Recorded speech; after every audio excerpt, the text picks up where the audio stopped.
get started now. I'd like to welcome members of... Are we live streaming? Thank you. Of the public, council members and council staff to this session. I would also like to acknowledge the land that we gather on today is the traditional lands for the Kaurna people, and that we respect their spiritual relationship with their country. We also acknowledge the Kaurna people as the custodians of the Greater Adelaide region, and that their cultural and heritage beliefs are still as important to the living Kaurna people today. This session has been convened for the purpose of Regional Development Australia, Barossa, Gawler, Light, Adelaide Plains, providing a presentation on their state of play to council members and the community. This session will be used solely for the purpose of information sharing and not for the purpose of debating issues, building consensus positions, or otherwise discharging council's deliberative and decision-making functions. Members of the public are encouraged to listen to the information provided to council, but refrain from general conversation or commentary that may cause disruption to the session. Should the session become disruptive, the person presiding over this session shall ask the individual to leave. There is no set agenda and no minutes will be taken during this session.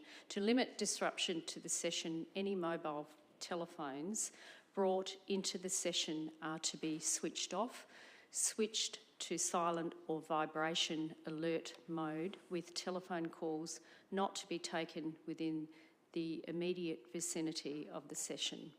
Should there become a requirement for this session to discuss any matters in confidence, I, as chairperson of this session, shall inform observers. I don't think we know. That's not relevant. So I'm going to stop now. Thank you.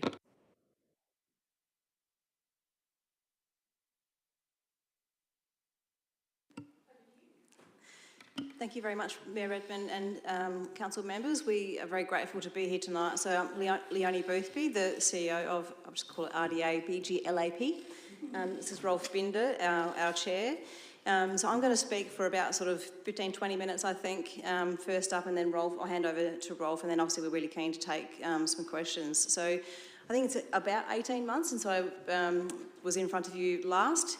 A lot has happened in that time in terms of for us as an organisation and obviously as a region. So part of what I'll touch on today is, literally as Mayor Redmond said, the sort of state of play. So first up, I'll give you some context for the environment we're working in, have a bit of a discussion about the work that we're doing and how we actually collaborate with Town of Gawler, what our strategic priorities are, and then I'll hand over to Rolf to talk to some of the board matters. So it'd be fair to say with the Greater Adelaide Regional Plan, it's never been a more exciting time to be part of the peri-urban area. So I guess one of the areas I've explored over the last 18 months particularly is the push and pull that we get and the pros and cons of being in the peri-urban area of Adelaide. So there are massive advantages, and particularly at the moment with the GART planning and infrastructure planning and the focus on particularly the north of Adelaide and outer north. We are going to be the recipients of a lot of attention, and in a planning sense, that's a good thing to me in terms of being able to work out together where we're headed and what we're doing. There are some rubs with that, though, I guess, in terms of we are close enough to Adelaide that we can have good access to new investment, new projects, and be attractive to people who want to be close to the port, close to airports, and that sort of stuff. But equally, we also hear from employers that we are close enough that employees can commute from Adelaide. They don't make the decision to necessarily move to the region. And as soon as they can get a job closer to home, they take it. So attraction and retention of staff is really hard. So in terms of the way that RDA works, we work across the four council areas, and we work well with our local government staff members, in that vein. There's huge, interdependency between the four council areas that we work with. So you'll hear potentially elected members at one council talking about the housing for their workers being in another council area, or their jobs for people who are moving to one council area being in another council area. There's also, we had a meeting, I think it was only yesterday, the 4 councils together to actually have a conversation around GARP and, you know, our RDA submission and, you know, how can we work together to work out moving forward where those planning gaps, where those priorities are and opportunities to come together. So I think the interdependency and the interface between council areas in our region and the outer north of Adelaide in terms of Playford and Salisbury and how we work with them has never been more important than it is now. So there's lots of we complement, each council area complements what the others do, but we also, and it's the same thing with the outer north of Adelaide, but we do compete. We compete for retail workers and service delivery, and you'll see with GARP that you know, so Elizabeth, for example, has been nominated as a significant regional centre. So what does that mean for us in terms of health services, professional services, the growth of retail, and how do we work to see where we fit in and around that? The peri-urban thing also makes a difference for funding. So for some things, Gawler is regional. For some things, Gawler is urban. So for our region, the other 3 councils are half and half for the federal government. So that could make planning a bit more difficult as well. So I talked about workforce and obviously the competition with the metropolitan area and the opportunities to invest here. So we have employment land available. We need to, you know, we're working to try and see how we can unlock that. And again, the GARP looks at where we have current employment land. Kingsford Regional Industrial Estate and Roseworthy, for example, will be 2 areas that, you know, and Dublin we need to unlock for that growth. Obviously, being a high growth region as well, as I said, you know, at the outset with GARP, we are a region of that will get attention. So I think the Upper Spencer Gulf obviously is a huge focus for the state government, but the outer north and the north, you know, northern suburbs, obviously from a housing perspective, a population growth perspective, but also a jobs growth perspective is really, really important.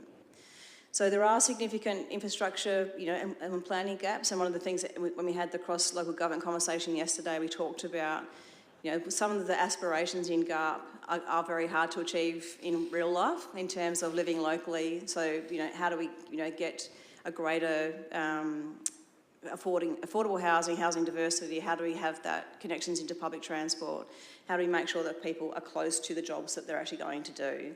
So all of that obviously is a journey, and you know, I'd like to applaud Town of Gawler on the growth planning processes that you've done that are feeding into that as well. I think it's, you know, sensational timing to have that sit alongside so that you guys know what you want in that vein as well. So in terms of RDA roles, so our core roles, you know, to support all of that is in business growth and investment attraction. So obviously I'll go through that in a bit more detail on some future slides in terms of how we actually do that. So we want to bring in investment into the region. We want to create jobs in the region, and we want to match local people into those jobs. So part of our role, whilst we're not actually funded to do anything, particularly in workforce, besides the Barossa Regional Campus, which I'll speak to in a second, we do play a role trying to work out how we can match people to those jobs, how we can actually help employers to access support that is available to upskill, reskill workers and track the workforce that they need. And another key role that we play is in that regional intelligence, data and engagement. So there's been a few processes that I can point to that we had cross-regional representation at. So Senator Anthony Chisholm, who's the Federal Assistant Minister for Regional Development and Education, had an impromptu visit to our region. We got an industry group together, and there were 3 reps there from Gawler. I think it was Peter from Gawler Community Retirement Homes. I think Kevin from the Gawler Business Development Group was there, and one other person who I can't think of off the top of my head. So when we get that opportunity, we try and get a cross-industry group together to try and, you know, be able to convey across to ministers what the challenges and opportunities are that we have. We also recently had Cameron Baker, the SA Skills Commissioner, actually held a workshop at the Hewitt Centre, and David came along to that. So that was a chance again to have the Skills Commissioner hear from different cohorts of people. So we had childcare, aged care, the care sector, the education sector and business more broadly. And there were some heartbreaking stories in there. There was one particular mechanic from Gawler who was literally a heartbreaker in terms of how hard he's working to try and get staff. So having people be able to hear directly from people is the most impactful thing I think we could actually do. So our team, the team has changed a lot over the last 12 to 18 months.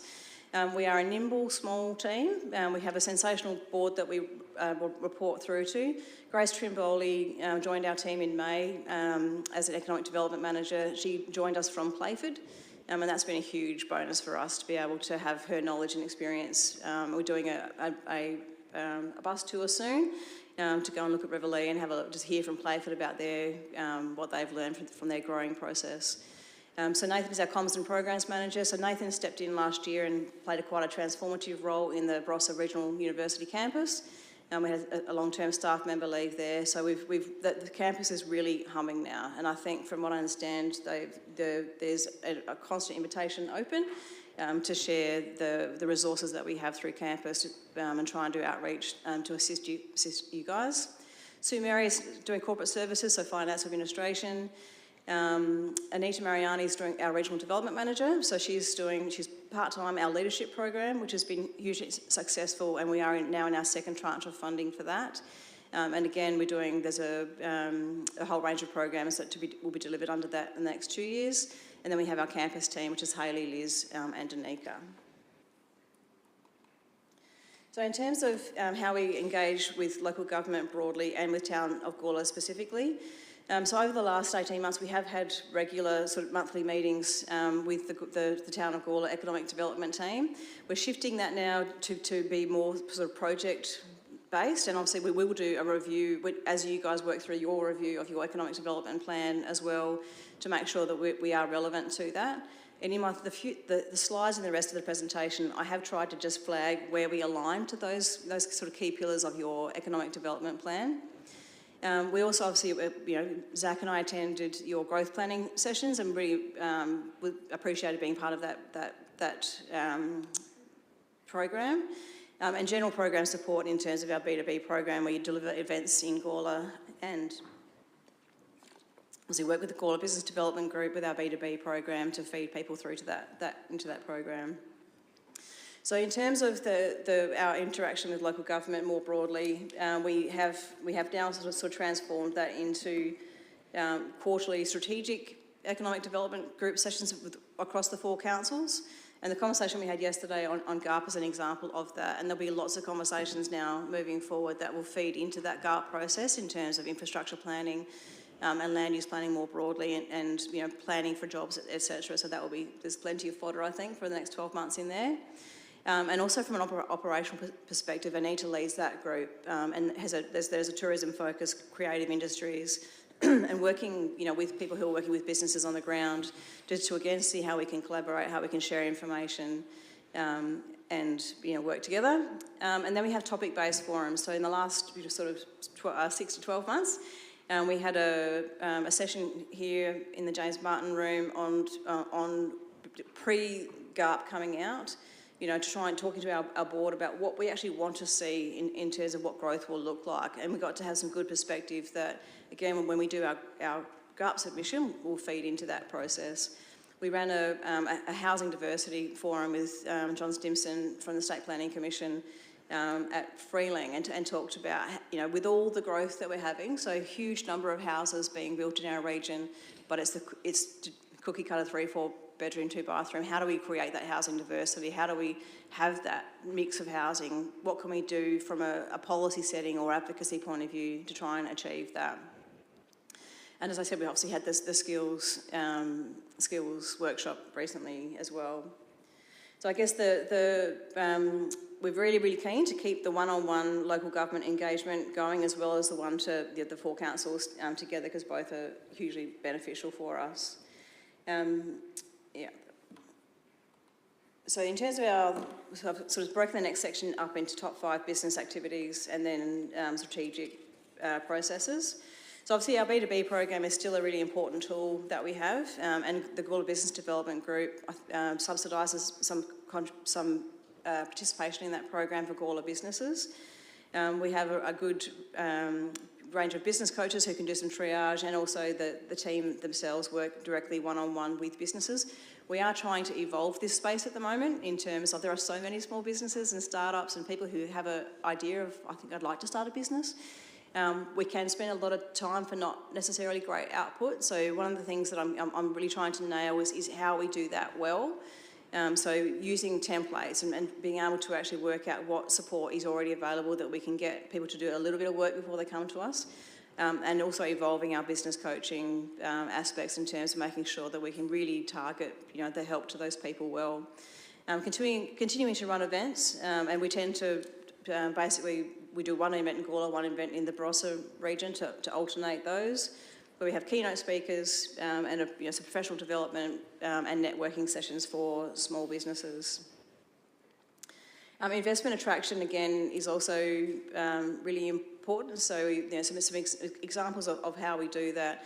We'll have investors come to us saying, I'm looking for a piece of land of this size with this utilities next to these sort of locations to do for this sort of purpose, and we help to try and work out, what land is available that we can actually lead them to, so that they can then speak directly to those landowners and potentially become investors in our region. It's fair to say, and it's highlighted in GARP, that's a challenge in terms of available employment land that has access to water and power and obviously sewer for housing. So that is a challenge, and one of the things we're keen to do in the next 12 months, alongside the state government's land dashboard, is really keep our own good data about what we know is available when and what that looks like.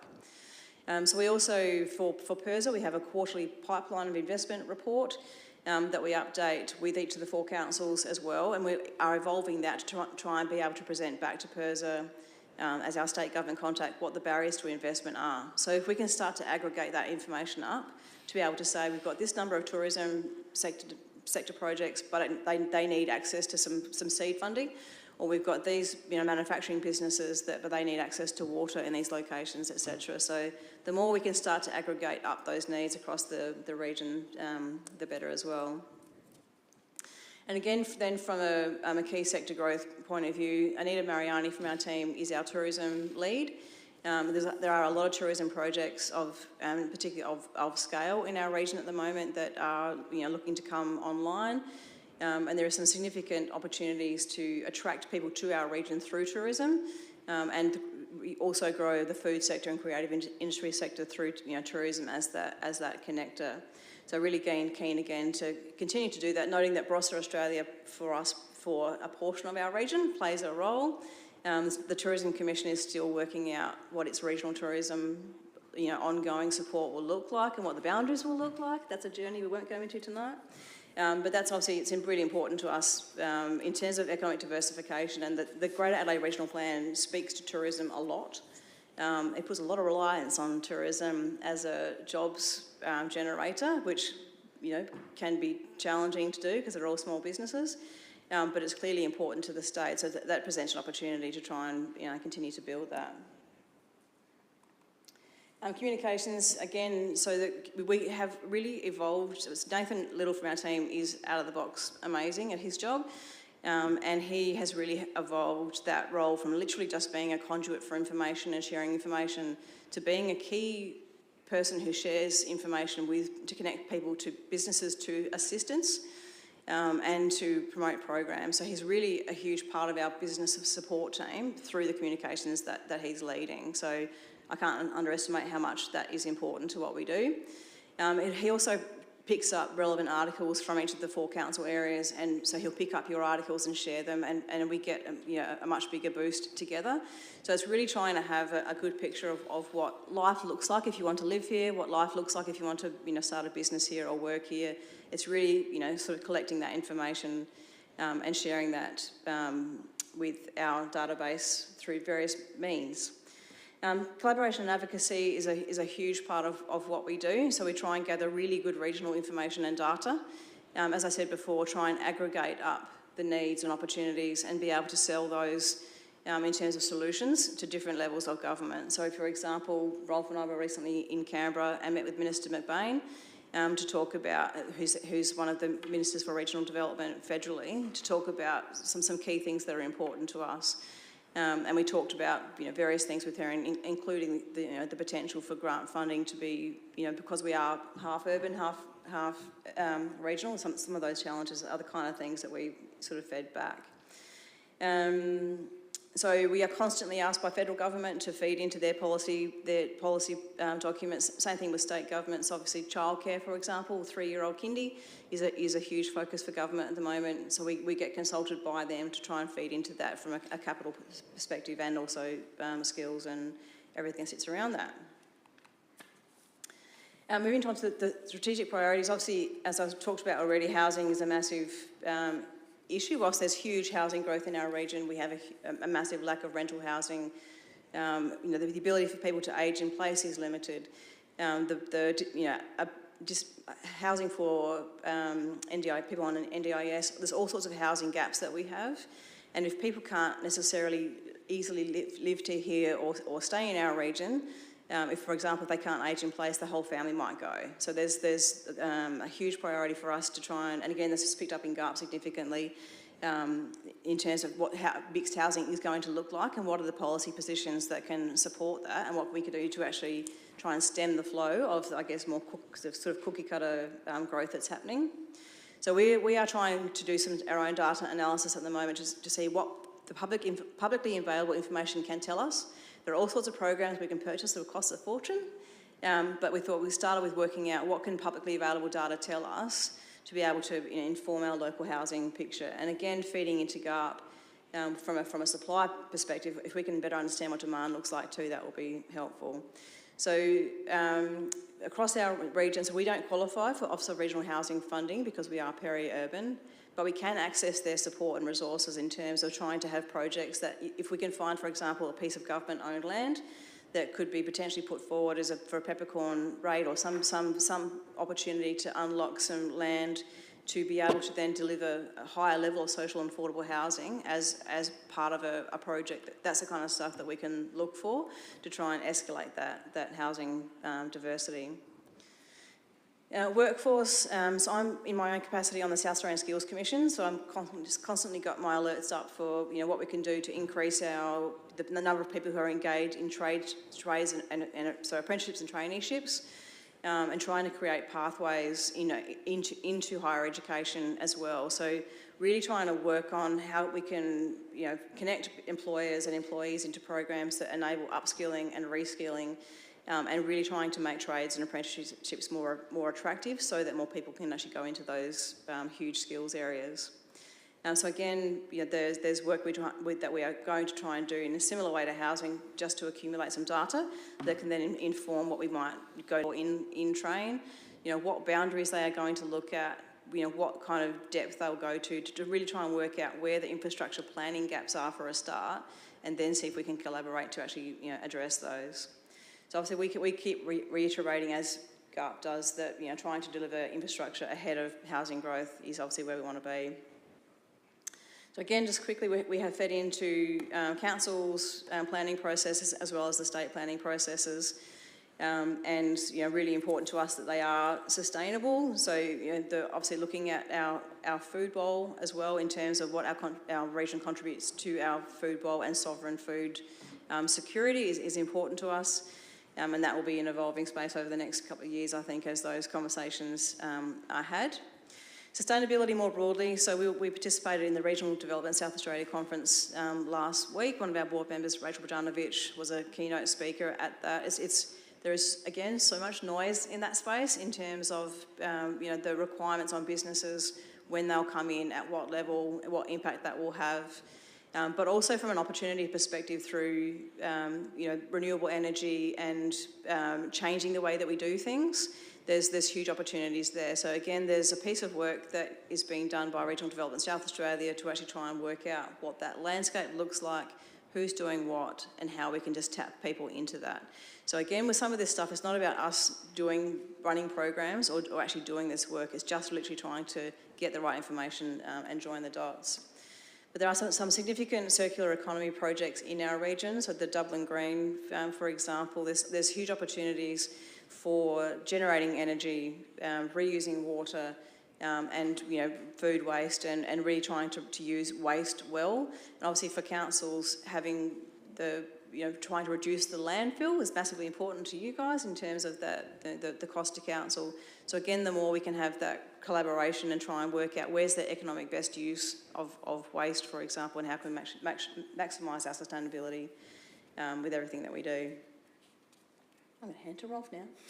Thank you. Thank you. Thanks, Leonie. Just sitting here and thinking about what Leonie said and what's been happening in the last 18 months, I would say. Housing has definitely taken off, and I really, really appreciate what all 4 councils in our region do, and I would put Gawler probably on top of the list. You're doing the heavy lifting with the housing, and it's coming at you at 1,000 miles an hour, and I think you're handling it in an amazing place and space. We recently did a bus tour, the board did a bus tour of starting in Gawler, ending in Gawler, just driving around looking at housing developments, and it was just interesting to see it all happening, and I realised the amount of work that goes on behind the scenes that nobody ever says thank you for is phenomenal, so I'll say thank you because it's very important. Because you're building a place for the future, you're building a place to live. From a personal point of view, the only thing that's slightly disappointing me now with this rush that's on is that 4 or 5 years ago we were talking about smart cities, and that seems to have gone out the door. It would be lovely if councils could just raise their voice, and maybe I'll put it on the RDA agenda as well, that we just start raising our voice about, let's start thinking about smart cities, not just building cities. Because we're not building it for the current generation, we're building it for the generation after that and the generation after that. And Gawler's also an interesting area because I think what's very important with all this building that is going on, Gawler's always got the feel that it's semi-rural. So the important thing is how does Gawler, or how do we work with Gawler to retain that semi-rural feel in what's happening out there. An interesting fact that was mentioned somewhere on one of our tours is that there's a move amongst people, let's call it in the fringe northern suburbs, who have had good capital gains on their houses recently, actually moving up this way because they understand, or the predictions are in the future, that the capital gain on houses here could be stronger than 5 or 10 kilometres down the road. So that's another thing to keep in the back of your mind. So just to update you on our board, last year we decided to put some new board members on, and we got some amazing people apply. So the first person of interest is Sam Kerner. Those of you who live in the Barossa, they might even be in Gawler, Beam Barossa and Kodo. Have you heard of those companies? Very successful. Beam Barossa is very successful. So he's joined our board, brings enormous value in that field of technology and what's happening in the future. Then Ashton Zagenschnitter, who's formerly a Tanunda boy, has worked for the Port of Newcastle and is currently working for mining companies in Sydney and Perth, but spends a fair bit of his time here. So, amazing person. Often he talks at a board meeting and we just look at one another going, what's he talking about? But it makes sense.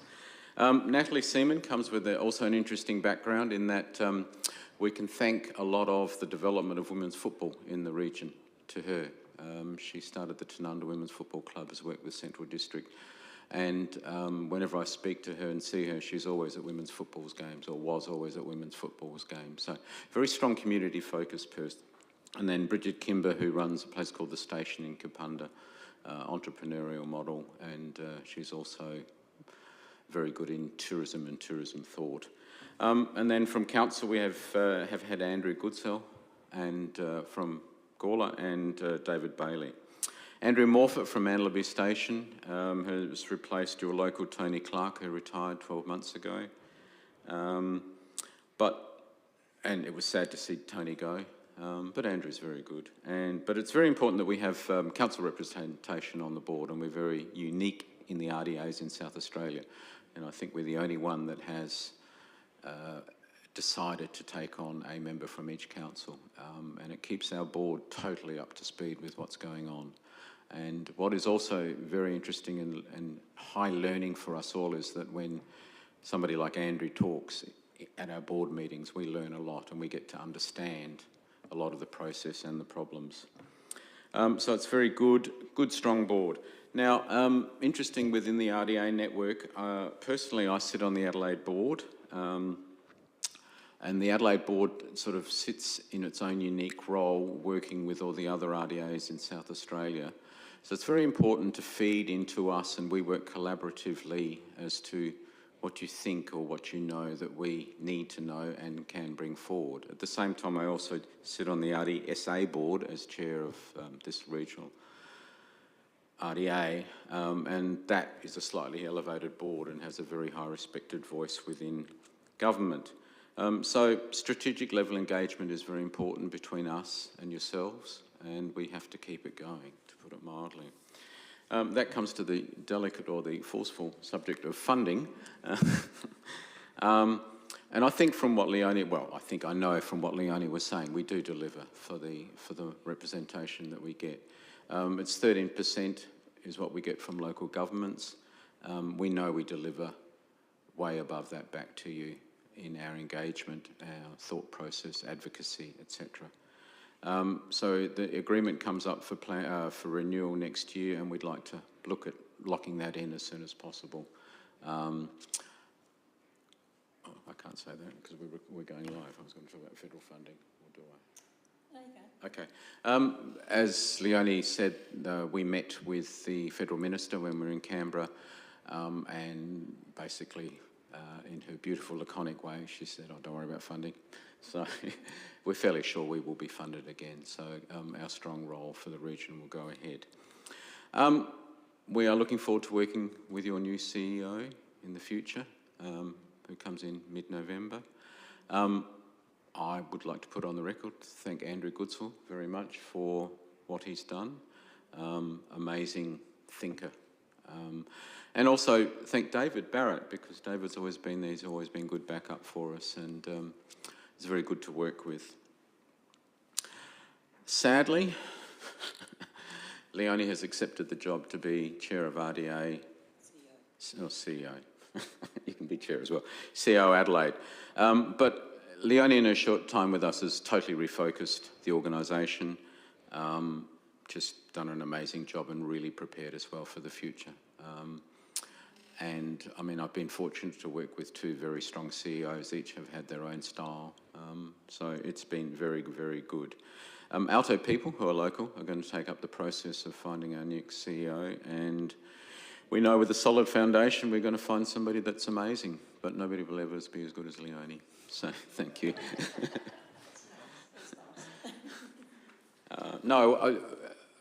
I must admit, in my role since Leonie's come in, I work very closely with her, and I really am enjoying what I'm doing. It's just, and I've learnt a lot from her, and I've also learnt a lot from councils and engagement with council. So thank you very much as well. So I'll throw it open now if there's any questions, comments. Yeah, so I guess around, your GARP submission and all the future GARP submissions to come, I guess what we've been discussing since the draft came out is the fact that we need to define ourselves as the start of the outer north and not the edge of the inner north, because the draft plan sort of expanded Manapara out into us as an extension of the city, and that's not what we, I don't think that's what any of us are very happy about. We see, as we are in the Gawler, Barossa, Adelaide Plains RDA, that's the region that I think we are part of, and I think, it would definitely help for the RDA to be able to be making that point of this being a regional, this being a regional hub for that whole area. So just if you had any thoughts on that. Yeah, thank you. And one of the things I was remiss to say is that in putting together our submission, in the same way we did our submission into the discussion paper, we will be getting access to each of the four councils' submissions and making sure that we can reflect what's important to you, in that document. But I absolutely, hear what you're saying, and it's. I understand that they've got a process to do, and they're doing it in the best way they can. But 2 wells, for example, is half in one region and half in another one, so it's a little bit crazy. But I guess the real detail for me is in that next planning process. Obviously for you guys around Cuddler, Roseworthy, Concordia. So I was just really trying to work out what are they going to do, and that's why we want to try and do that audit piece, just to really understand when they have the information available, what it's going to look like, so we can actually join the dots and not just have everything happening in silos. But yeah, I so appreciate what you're saying, and we can get some good words from David to reflect that. Thank you.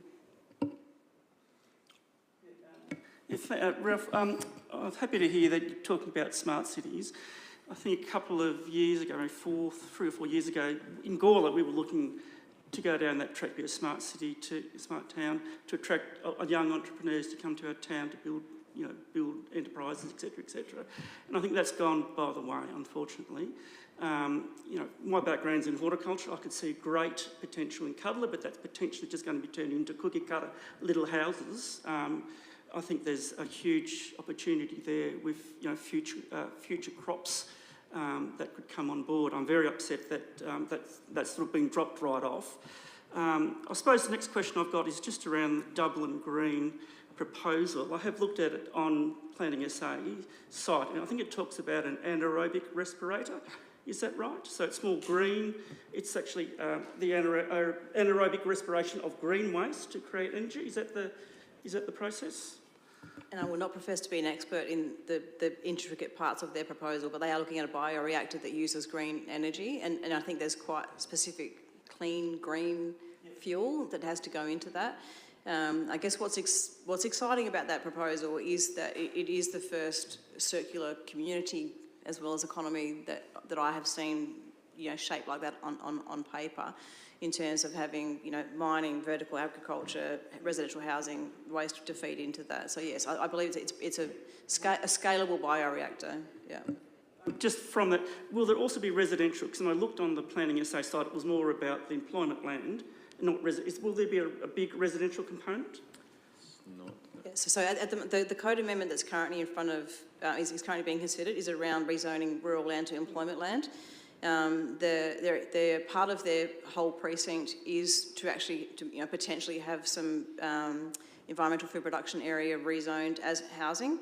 My understanding is that that's not a prerequisite to go ahead with the project, but obviously that will then provide the organic growth of Dublin to provide a local workforce that again is part of the whole circular concept. But that at this stage that would be part of the GARP. Outside of GARP, the EFPA boundary discussion. From the plan that they presented, I think it's like a 3-stage or 4-stage housing development. But, yeah. The other one is around Bolivar, from my understanding, is at capacity. Is there any plans in the wings to actually create another plant somewhere, say in between Two Wells and Dublin? Because that was something that was floated a number of years ago, maybe 5 or 6 years ago. Was a little balloon went up and said, well, really, we need to think about putting a sewage plant out there. So again, part of the discussions with GARP are potential decentralised wastewater opportunities. Where they go would need to be determined. Obviously, as we all know, the cost of getting water to and from Bolivar is huge. So the wastewater that will be generated in the region is also going to be huge. So it makes perfect sense to have some decentralised zones. Not everyone wants to put Bolivar next to their housing development or use their land for that. So that's where obviously there's going to be machinations way above our pay grade with the new Housing and Urban Development unit in state government and the Housing and Infrastructure Planning and Development unit, HIPDU. That's the stuff that they'll be doing and working out, what that's going to look like. But it's stating the obvious, it's a massive opportunity. Just, can I break in there?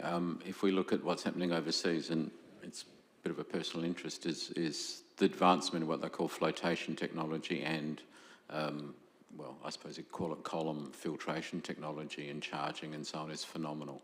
And you see what's happening in Europe in some places, the way that they are working with their wastewater is unbelievable. It is a money factor, but, and in the future, as populations grow, cost per unit comes down. Yeah, I suppose my only concern when it comes to decentralised sewage systems is that the water can become sodic. So if you want to use that, to irrigate or whatever, it's actually sodic. and actually causes this soil structure degradation.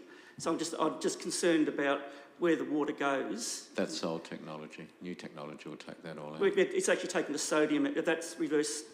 That's actually No, columns will remove salts as well. no, sodium. That's the problem. That's the issue. Reverse osmosis stuff. That's all. I'll let other people. This is, thank you both as well for the presentation. It's been good. It's a bit more of a specific question, but you did mention in there about sort of food security and sovereignty around that. And I've been having some conversations recently about food production, which is happening in Light and Adelaide Plains, and the lack of sort of value add to that which exists within the region. So I always use tomatoes because it's really easy to explain for someone who doesn't quite understand it like me. But, you know, tomatoes, you put them in a tin, you squash them and make them into sauce. That's where a lot of the value comes from. Of course, there's a job involved in that as well. I guess, is the RDA sort of playing in that space, or we're looking in that space? And also, given we've got a large workforce here in Gawler and the GARP shows one in Roseworthy, what potential is there for that on industrial land? Yeah. So we have had a couple of conversations with people who are interested in food manufacturing, innovation, so innovation hubs, that kind of stuff. I think it's fair to say at the moment with the state government's recent announcements of new innovation places, they are still metro. We've had conversations with Department of Premier and Cabinet. We had a board visit to Lot 14 to try and work out what the innovation space looks like and how we access that. I've had recent conversations with the new CEO of Food SA, who I'm having, regular conversations with about this stuff. And this is not a criticism of state government, but when I first was working in state government in the early 2000s, there was a lot of state government investment in food, offices and food development, individual sector stuff. That has dropped away. So I think that there's a lot less help available. So it is a gap, which means that we can advocate for what that looks like in terms of export capacity, jobs generation, as you said, and making sure that the grower gets the highest value for their product they can, which comes from adding value to it. So shared spaces for food manufacturing, incubator hubs, that kind of stuff is definitely still an interest area. It's just not easy to achieve, to be honest with you. But so Carem, for example, is a business that we helped in the last year with some grant funding. The state government had an economic recovery fund for manufacturing specifically, massively oversubscribed. Unfortunately, that business didn't get funded under that.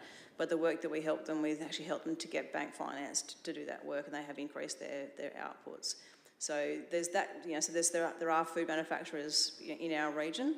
It's definitely, I think, hard yards, to be honest. And with all the moving forward with the shift to net zero as well is a whole other conversation for people in terms of food miles and packaging and all that sort of circular economy sort of stuff. But yes, it's definitely on the radar. Leonie, you mentioned tourism before, and it is an area that I think Gawler has huge potential for and has some interest, but we do fall between the cracks constantly.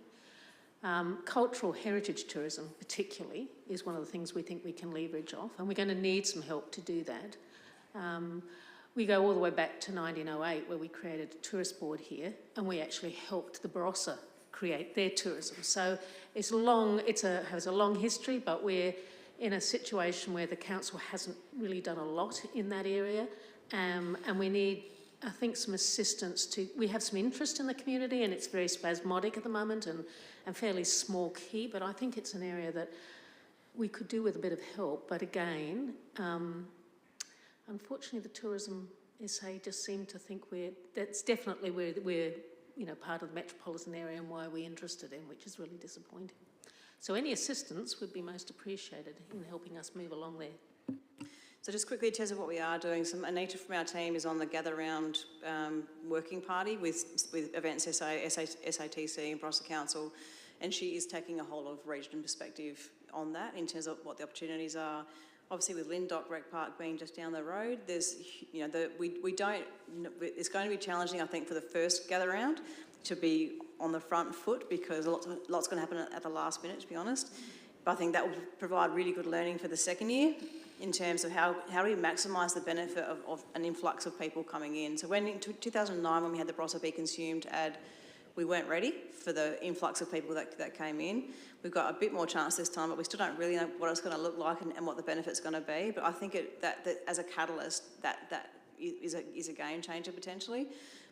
We have had previous conversations at this chamber, I think, about the nighttime economy in Gawler, and having more tourism accommodation would be that boutique or larger scale. Again, with some of there's a significant development proposed, down the road in terms between Williamstown and Lyndoch. So that itself will bring more people to the area. And again, the more that we can be helping you to sell what you have here already and develop that, then yeah, definitely we can be part of that. And Anita is convening a quarterly catch up with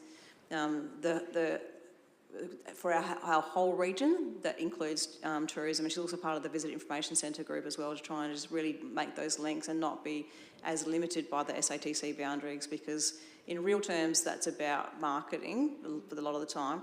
They are looking to do destination management plans, and I don't know yet what that boundary will look like. So yeah, it's a bit of a state of flux, but the more we can gather good information about what is already available and what the opportunities are, we'd be really keen to have that conversation.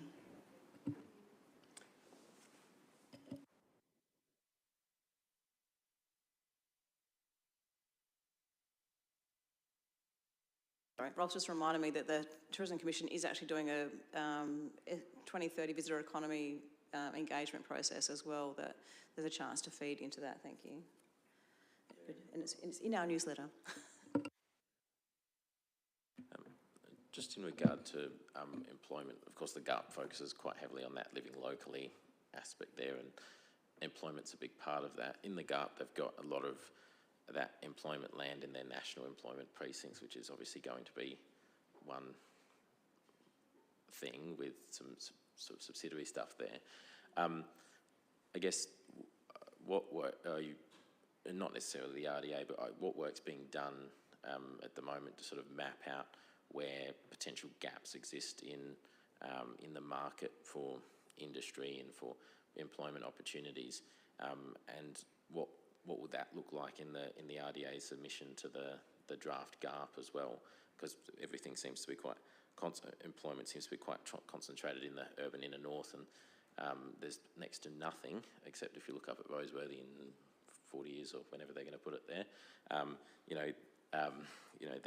There's nothing in the peri-urban outer north at the moment. Yeah, I guess so. My take on reading GARP in relation to those questions is that a lot of the focus is on serving the population.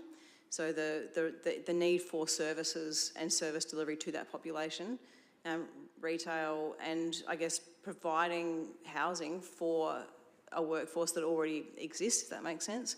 I think part of what is so challenging about this problem at the moment is that, like, literally when we're sitting across the desk from a mechanic from Gawler who's almost in tears because he's literally tried everything, no one wants to be a mechanic, cannot get anyone to take over, eventually we'll just have to close his business.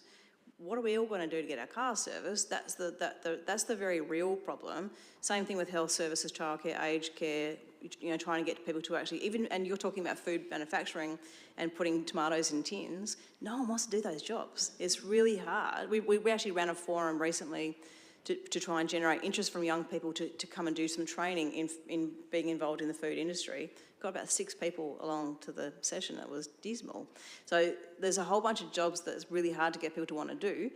And also we are competing for workforce. Again, Rolf and I sat in a Canberra forum listening to someone from Canada who just, take out the word Canada, put Australia, all the same issues. Globally, we are stealing staff from each other. So I think we're going to have to be really clever about what the workforce and skills mix looks like moving forward. I think that at the moment in GARP, they're talking about renewable energy, tourism. They still do talk about primary industries being valuable and that being part of the jobs mix. But I think a huge part of the emphasis is on serving a growing population in terms of service delivery. So I guess they have identified Greater Edinburgh Parks as a significant, employment lands, but they also have identified that we have to work together as a region and as councils to identify where that land could actually be that we can unlock, and then make sure we can get water to there to, service that land. I'm not sure that answers your question. Yeah, so I guess just from that, I mean, where are people working? Obviously, they haven't just disappeared. Are they going into those sort of like healthcare and industries and things like that, or is there other potential things? I mean, with COVID, for example, there's a much greater ability to decentralise certain office-based jobs, if we call it that, which is at the moment some of it's happening from home. But are people moving towards that? Where are they going? Yeah, or who's mapping where these people are going or what they want to do? Yeah, and I can give you a snapshot of where our employees go. I don't have it in front of me, but obviously professional services and education and health is a huge part of the workforce that we have. Retail services, primary industry is still big. Manufacturing in our region is obviously huge particularly with the wine industry. I think that's when I started the conversation about being peri-urban. This is part of the challenge. Is that again, I've heard people talk about a business from the main street of Two Wells who said that she had met someone who'd been living in a new development in Two Wells for years, had never been down the main street, because she leaves in the morning, drops her kids off at childcare and school outside of the town, does the shopping outside of the town, works outside of the town, and then drives back at the end of the day because she can do that. So we have a really complex workforce and community breakdown, I think, now that people are living differently, and that's part of the challenge of being peri-urban. Whereas if you're in Port Pirie, you pretty much have decided to move your whole family to Port Pirie to live there. You're unlikely to be commuting somewhere like that. But it is it's a very complex workforce and employer environment. Thank you, Leonie, and congratulations on the new role. I've got a couple of points to bring up, just especially based on our conversation around GARP. I mean, I think the RDA is going to play a very important role in linking the region and the region's position. I mean, I'm sure you're probably seeing it, and as is our role. Our role is to look at our council and get the best for our council, but I think your role is to capitalise on the best of each councils and try to bring us all together. Some support from our neighbours, however hard that might be, to ensure that we are the Gawler identity, the tip of the north, that point of entrance transitioning from metro into the region, I think is an important role that we can play. But we do need that, I think, regional support to be able to identify that. I think that's a very strong thing that I'd like to provide feedback on. You were talking about apprenticeships and obviously being in development and being in construction. I guess my question is, what work are you doing with the big organisations like the Master Builders Association, HIA, PEER, if you're talking about trainees and apprenticeships? What relationship do you have with them? And how does that link into the TAFE offerings that we have in our region? Apprenticeships and going to trade school is not only a thing that helps apprentices build into being the best tradesmen they can, but it is also an impost on an employer that takes on the apprentice as well. So when we invest in an apprentice, we don't get that return on investment in year one, potentially not even year two. We might start seeing it in year three. Some of the subsidies and some of the benefits and some of the schemes really dropped off on a government level, which actually made it not as attractive to bring in apprentices on a business sense. On a trade building sense and on a supportive of your construction industry sense, absolutely you want to bring them in. But when business is tough, which one do you rest on when you're trying to make those business decisions? So I'm interested to know what the RDA are doing in this space, given the construction that we're going to see, whether it be infrastructure, whether it be commercial development, whether it be residential development. I'm keen to see that with the construction hat on. From the council side, we are, again, I think we're positioned to be quite a unique part of the bigger puzzle of the region. But what we are identifying throughout our budget processes, and I think elected members will agree, is we're identifying the fact of being a residential suburb predominantly is actually becoming very unsustainable for modern day expectations. Now we can debate about what expectations we should have and what we shouldn't, but regardless of any of that, we're starting to show that predominantly residential ratepayers are actually forcing us to operate in operating deficits consistently, and we need to strategise to get out of there. And we want more revenue in, but by putting more revenue in being residential, it's more of the same. So we need to understand the modelling of industry on commercial ratepayers and the like.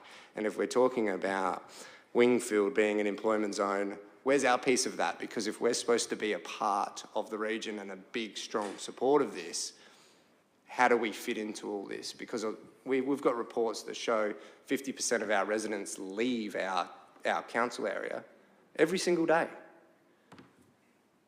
Like, we're not the only council that happens with, but that does wound our ability to deliver on the expectations that are coming through in the region.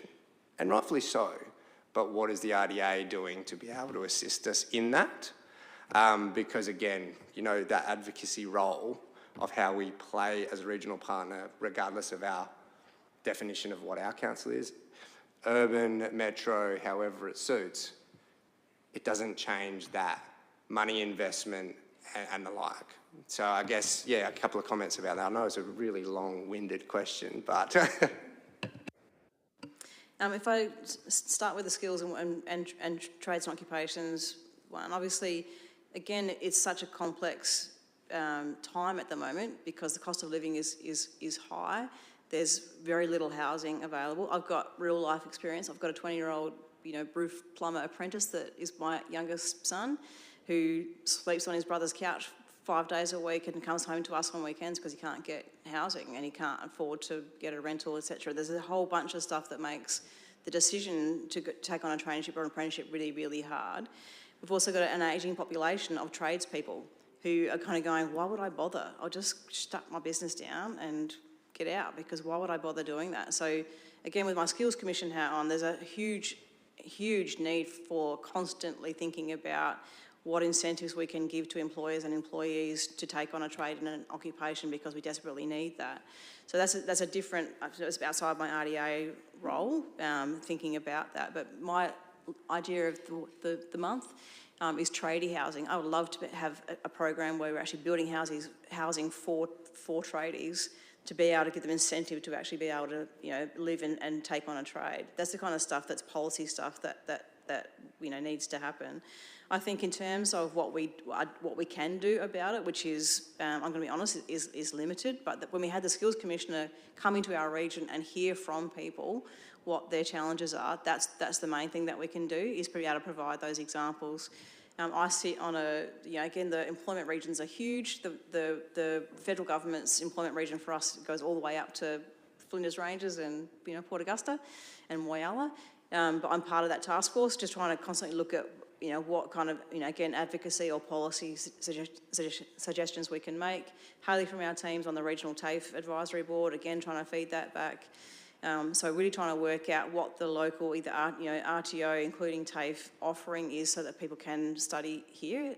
Because we are close to town, it is hard to make the argument for a lot more service to be added here, because we are in proximity to training in the city. So I guess that's what we're constantly trying to gather good information and data and share that well to be able to demonstrate, what could happen if we had better resources or better access to those things. So when we did the Skills Commission visit, we also did a survey of businesses to say, if you had no barriers, if there were no barriers to taking on employees, what would you be doing? Because there was a trucking business we heard from recently, we were in Adelaide Plains, who's operating at 40% of capacity because they can't get drivers. So forget growth, just being able to be sustainable to have enough workforce to move forward is a challenge. So that's the kind of stuff that we can feed that back and actually try and demonstrate, without being henny-penny, try and demonstrate that if this, then that about those programs is what we're trying to do. In terms of race generation from businesses and trying to create local jobs, absolutely. So there's part of our GARP submission last time, and it will be again, is RDA's role of really trying to understand, you know, what people's journey to work looks like. Where can they work so that they can live locally, invest in their local communities by buying food locally, going to the local doctor, et cetera, et cetera. That is a huge part of what we do. And I think there isn't anyone else doing that in terms of trying to really do that mapping.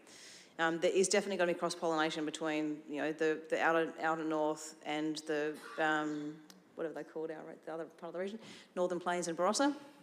There's cross-pollination across all of that because that makes sense that the people are going to live one spot and work somewhere else. But if we can try and have a good offering in terms of service delivery, retail and jobs in our region, that we can have people work locally, that is definitely the aspiration. What you've just mentioned is perfect for RDSA. That's the type of advocacy, and that's where I think the strongest voice would come from, because it's a whole of state regional voice. It's unique to you, but it's also unique to a lot of other people. Yeah, no, I appreciate that. And I guess not to sound selfish, because we would also like the opportunity to support our neighbours as well, because not only I'm sure we think we play a part in the region, we also acknowledge the jobs and the like that our region delivers to us as well here in Gawler. So again, that cross-pollination. You know, you made a comment before, Rolf, that said we're doing well in the residential, and appreciate your kind words. I guess what I'm trying to touch on with the relationship between residential ratepayers and commercial ratepayers is developers deliver the estates. Council, more or less, and I say this with the utmost respect, are left to pick up the pieces or develop the communities. Now, to develop those communities, you need to be able to provide that not just rest, play, work, rest, play model. And we do see that in neighbouring council areas and the like. However, we are just in this fringe. We're just in this. And again, that's what results in those 50% ratepayers leaving and coming back. That's what results in your Two Wells story, which would be quite regular here as well, which is crazy to think when we have such an offering here in Gawler. But the people that come in and use Gawler aren't necessarily the ones that live in Gawler, which is a whole different line of questions and a different points to make and the like. But again, it is that overarching regional vision that hopefully picks up the points of our identity, our vision of what we're trying to do. But you also are helping us to understand how that feeds into the visions of our neighbours. And I'm not putting all that work on you. The responsibility is also on us to be able to figure that one out as well. But yes, we have got some residential development going on, and yes, they do look new and shiny, and yes, they are delivered well. But from that, without the economic development, without the commercial ratepayers, yeah, we are quite easily operating at a deficit, and you can see why.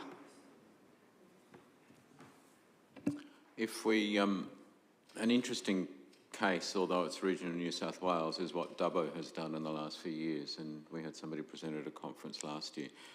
It mightn't be a totally adaptable model to Gawler, but it's probably worth looking at in how they've just reinvigorated everything around them, because it's the offering. And I think if you lay the groundwork now, the success comes in 10 or 15 years. I know it's down the track and it causes financial strain now, but you get the ball rolling for the future.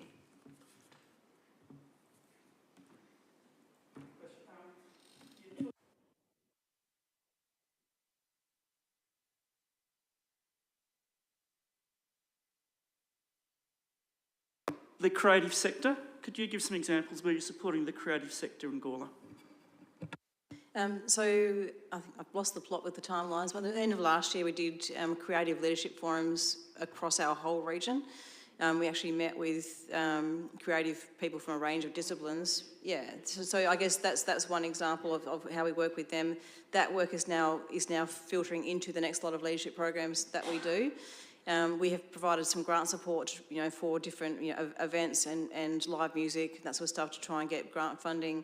We have creative businesses that go through our B2B program. But so the creative, we also have had our, a Barossa art music design website that was predominantly Barossa based, so the Barossa Council's taking that on. They will now own that.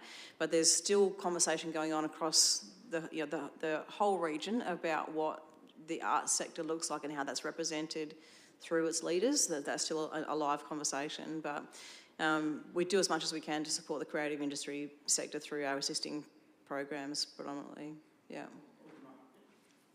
I guess, sorry, and also with the operational group we've got going across local government as well, creative industries is on our radar as an area for providing more support, and like Council, Gemma, their economic development manager, has put in bids to try and get funding from Country Arts SA to try and run that, and we would have backed onto that had they got funding. But we do have limited, funding, but obviously a lot of the workshops we do are applicable to all sectors as well. Just going back quickly to the GARP. Obviously, GARP's a plan which is largely focused on housing and employment at the moment, but we have, of course, a growing health need and an ageing population out in the region as well. But of course, we do have a lot of young families, and as that growth occurs, a lot of children that will need to be going to school. Is that something which is sort of on the radar, that discussions are happening about as part of that growth planning as well, especially that health aspect with the lack of sort of hospitals that will exist in this region of quite a number of people? Yeah, and that's definitely an area I've already flagged for our submission. So from my reading of GARP, and please correct me if I'm wrong, is so that they have done a very good job of policy setting and describing processes. And so around social infrastructure, they're talking about having trigger points, that certain population levels will trigger different sorts of social infrastructure. But I think we can see pretty well from the significant conversations that I have every single day in the media about our health system, you don't plan this stuff overnight. So the women's and children's are still not, determined as to when that will break ground. We know we've got capacity issues all over the place with existing hospitals. So the plan is silent at the moment on that large health infrastructure, and that will definitely be part of our submission back to say that beyond just trigger points, we need to be, if you're going to plan for that level of growth, you have to plan for that level of infrastructure now and not later. From an education perspective, to Nathan's point, is that education is a huge strength for Gawler at the moment. There are a lot of people who do come to Gawler to take their kids to school and to childcare and do the shopping on the way home as well. So I guess again, not wanting to cast nasturtiums on anyone that's gone before us, but Mount Barker was developed without a public school land being allocated at all. So there's got to be a need for public schools to be, allocated, not just private schools as well. And again, that's where we can, it's probably more relevant to Concordia at the moment, but across the board, we need to be making provision for public schools as well as private. So I think there's definitely, will be part of our submission. Around healthcare, with your submission to GARP, what will you put in there? So as I was just saying, I won't be putting Barossa Hospital if that's what the question is about. It's about saying exactly what I just said. Rather than having trigger points and starting a conversation once you've hit the trigger point, is actually knowing that you're planning for that growth and working out, and that's SA Health's decision about where it's going to invest and when, understanding that investing in women's and children's is still a massive challenge, and that's a state level hospital. So I don't know what the answers look like, but I know that the thoughts need to be had. And so I guess from reading GARP again, and so that it's a whole of government process, and every single agency has a planning role in it. GARP doesn't define what those processes look like or when they'll be had, other than the fact that we trigger points and conversations. We need healthcare. We need healthcare right now. We do need it. We've got retireds coming in. We've got young families coming in, and we need healthcare. We need healthcare.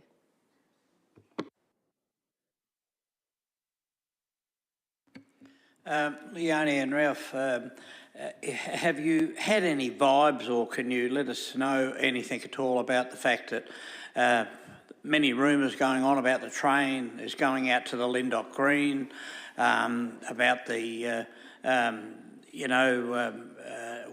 everything seems to have stopped about a new bridge going across to the Sturt Highway. I mean, this town of Gawler can't handle any more cars, and we're talking about housing and the traffic from the east that comes through our town every morning. Just recently we've had new lights put on Linddock Road, and I actually stopped one morning and went down and had a look, and there was a couple of coppers and a few others, and they said this is just an absolute disaster.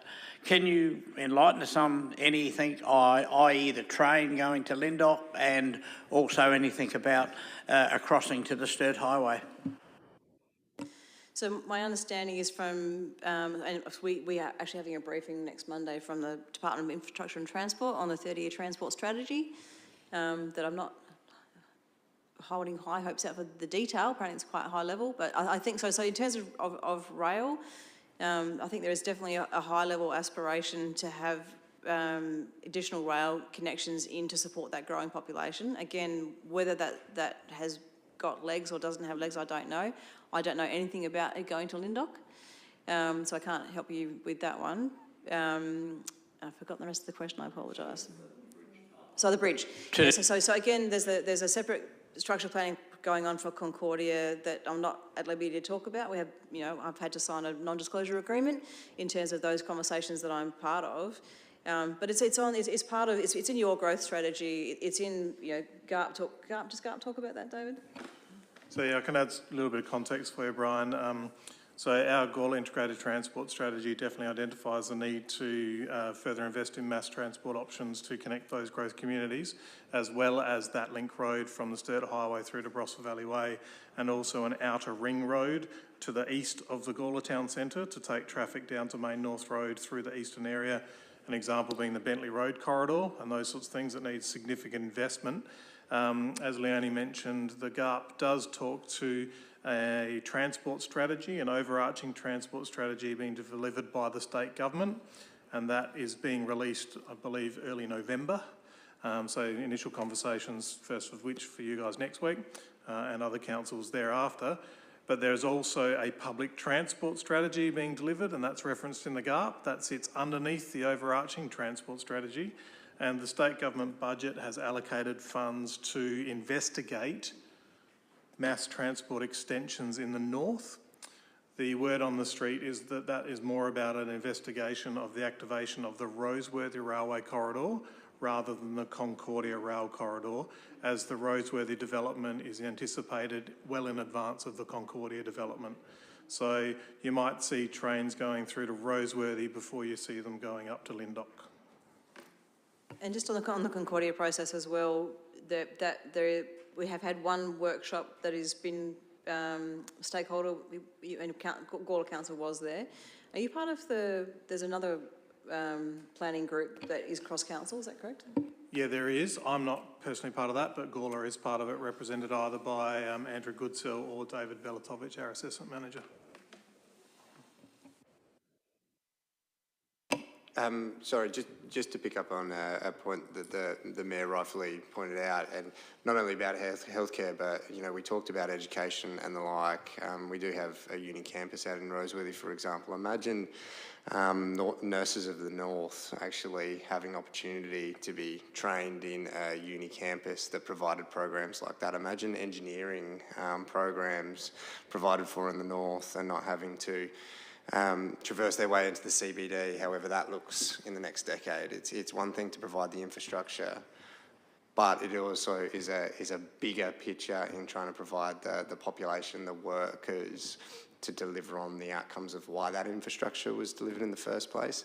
So regardless if the Barossa Hospital is the thing that's talked about, or healthcare in the north, which again I agree with the Mayor, whether it's aged care, whether it's our Gawler Hospital the way that it is right now, a very strong asset to the region, but in lack of a lot of resources. You know, it would be an interesting conversation to be able to have as a region to say, what are we going to do about this skills shortage, not in just trades, just in general, if we are talking about upgrading and providing those sorts of things that I think we all agree we need. I guess just on the point here, we've got a couple of passionate ratepayers. I think elected members got the same email the rest of us did. So now's that point, I guess, in the night where I think I asked your predecessor the same sort of question. If I have to be able to give the answer to the return on investment to our fee, which I think is around $44,000, to the RDA, what's our return on investment for boots on ground action? Just as a heads up, I think the last time we got answered, we got a food detective, I think, was an example of something the RDA launched, or I say launched, however that went. I don't know if you've got an update or you know what I'm talking about. You're shaking your head, so that answers that question for us. But if I need to provide the answer to those passionate ratepayers, those business owners, and we're looking at council like a business, and we're looking at our outgoings, our overheads, are you able to provide a bit of a comforting answer so we are armed with the return on investment of this particular overhead? Noting that I did say before that this is an important time in history, that I see the RDA being a very important tool for our region. But I do need those, that assistance, if you could. So I hope that that's what we have conveyed tonight in general terms, is the value that you get for $47,000. I reckon it's pretty good. In terms of return on investment, I guess because the funding you put in is leveraged with state government funding and federal funding, that's how you get the better bang for your buck in terms of the unique nature of the RDA network in South Australia. We are assisting businesses directly. We are the conduit to point businesses in the right direction to get help. For your council, it is more complex because you have Gawler Business Development Group as well. So we make sure we don't duplicate what they do, because that would be pointless. So we complement what they do. As I said, in terms of investment attraction and trying to basically grow your economic pie, and be able to help attract businesses to the region across a range of sectors. And that enabler piece in terms of advocating for what's important to you guys. So all the stuff we've talked about tonight in terms of housing, water, infrastructure planning, workforce, that's the sort of stuff that we do all of the time across multiple levels. And through having Rolf as a board member on RDA Adelaide and part of the Regional Development South Australia board, that's what we do all the time. So I hope that you see it's a good investment, and from tonight can describe some of the practical things that we do. If you, again, our newsletters, talk about the work we do, our social media talks about the work we do all the time and where we are and what we're doing.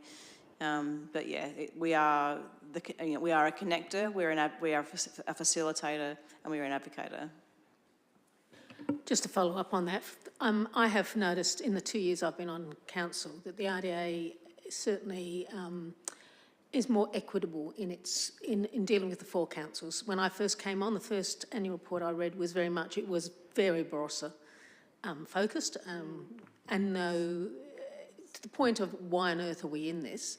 I've noticed a vast change in that, and I must admit your newsletters always highlight activities going on, things that I haven't even realised in the Gawler business community. So well done, thank you for that.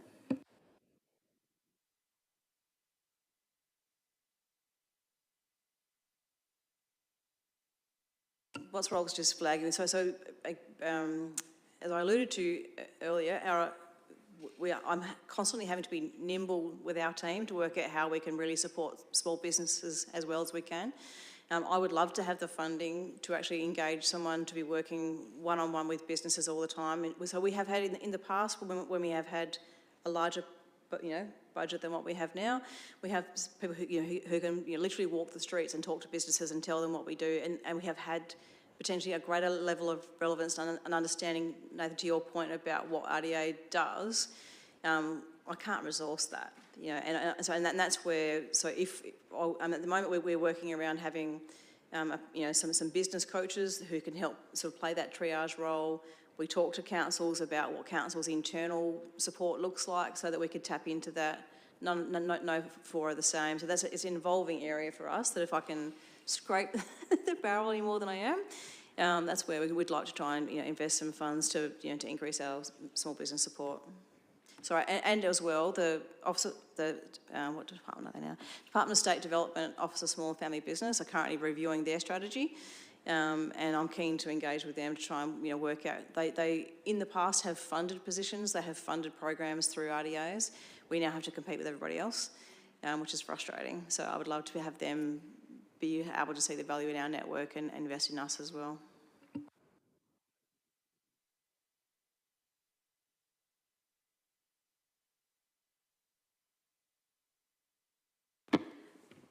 Are we finished? Are we finished? Any other questions? Any other questions? Just one more point, and again, thank you for those answers. I think they do arm elected members and also those that are tuning in. What might be available, I guess what you're up against, and again, I understand this isn't a conversation that you're privy to, but what you're up against is what Councillor Hennessy touched on as well, is how do we combat the Barossa focus that is organically always going to be there, because the Barossa is such a strong player in providing that economic driver for our region. So I understand how some focus, obviously, but then also how are we ensuring as councillors, because again, we're back in that silo mentality of we're here to protect Gawler, how are we making sure that we're making sure that our overhead, our outlay is also providing measurable outcomes for our ratepayers as well, because not only do our commercial ratepayers pay a separate levy for Gawler Business Development Group, they're also our highest ratepayers in the town that are looking at that overhead as an all and trying to figure out what do their rates give them, what do the separate levy give them, and sometimes it can be acknowledged that there are things that are available to them and they didn't realise, and that bridging of the gap, I think, is an important role for everyone in the room, realistically. But yeah, again, in 2022 we had a Project Sprout called the Food Detective that was supposed to bring a really good economic driver of our food offerings here in Gawler, and it was a small program, and it was, this is what we were doing, and it is quite clear that nothing really came of that, and for one reason or another, or it did. I'm happy to be corrected. If it's 2022, potentially it did, and I just don't know about it because I started in 2023. So that might just be purely my information, but I can certainly go back and find that out. I just want to give one really good example of how hard we work to try and change that focus on Barossa. So Anita has just awarded the positions into our intensive leadership programs. I think it was about 40 positions. We had one application from Town of Gawler, so we came back to the council staff and said, help us find the people in Gawler. Now this is a program that's funded purely by state government, but because you are part of the RDA region, you get benefit to that program, and we worked our butts off. I think we've got 3 now. But that was really, really hard. So I guess the more if you guys can be aware of what we are doing through our newsletters, through our social media, and be promoting what we do, that's how we get that increased engagement. No surprises, we had double what we needed from Barossa. I mean, we only took half of them because we wanted to try and get a decent cross-section across the whole region. Having been Barossa light development in its origin is, I think, always going to have we are better understood and better known, I think, in that part of the region, but we are working our butts off to make sure that is different. I've also noticed in the last times, probably since Nathan Little's come in as our communications manager, that because he scouts everything from all the councils, I would venture to say that the focus on Barossa has definitely lessened. There is more, it's more across the region. And I can understand your point of view, but imagine if it was RDA Gawler Barossa line, Adelaide Plains.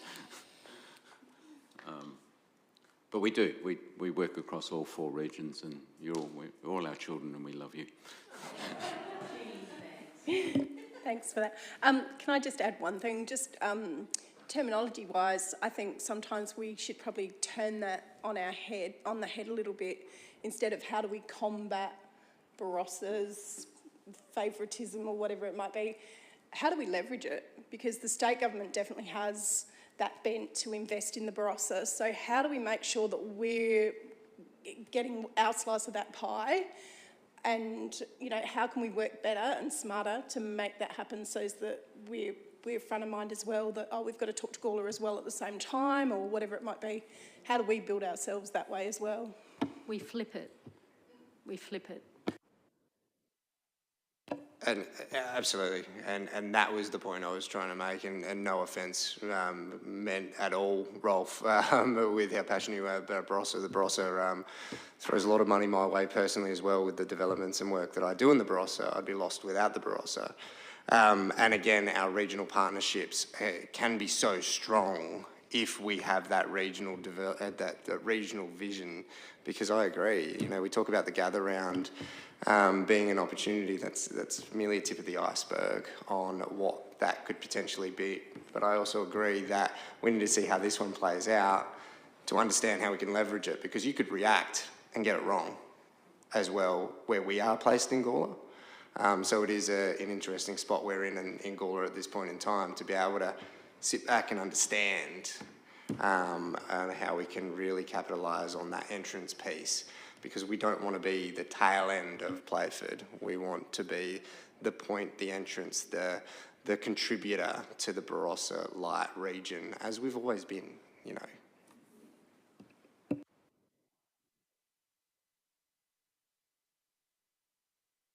Thank you very much, Leonie and Rolf, for coming this evening, and I think it's been a worthwhile conversation. Thank you.